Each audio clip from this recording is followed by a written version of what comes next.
all of computing's history, it's been driven by the processors themselves. And yet with the explosion of the data that we're creating with so many devices now that are connected in the world, it requires a paradigm shift to tackle a lot of the new, tough problems that are coming out. Hewlett-Packard Enterprise, we see those problems and we're tackling them. We're shaking up the way that computers are built. A lot of companies today, they collect all of this data, all of this information, and in a sense, they're data rich, but insight poor. So even though they have all this data, they can't determine anything actionable from it in a timely fashion. This is the most exciting program I've ever been on at Hewlett-Packard in 28 years. This is so complex and so complicated. It has to be. We're not taking one small piece of a computer and redoing it. We're redoing the whole concept behind computing. It's no longer processor-centric, it's memory-driven. Since we're running through the EGSL networks to get over here from the machine racks and stuff.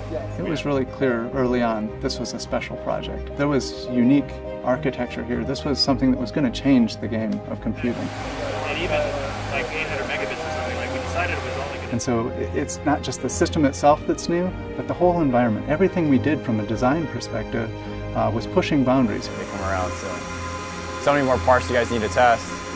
We've got memory that's distributed throughout the system, but yet we need to access it at really fast speeds. And so we brought into the design photonics.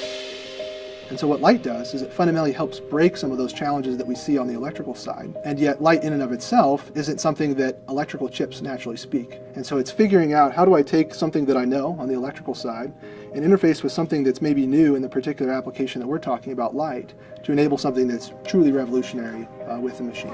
So we can show multiple enclosures. We're taking a lot of pure research. Let's use it for the machine, right? It's great to showcase vehicle for it, and continue through kind of that manufacturing process to refine it so that we can get it into products faster.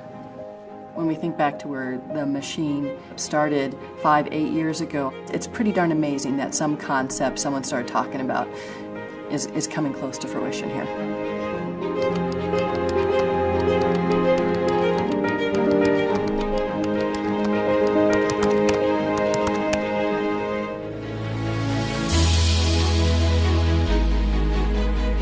It was such an exciting time to be able to put in the commands and all of a sudden get the feedback, get the return back, the data's there. It just worked. And it was really exciting. Congratulations.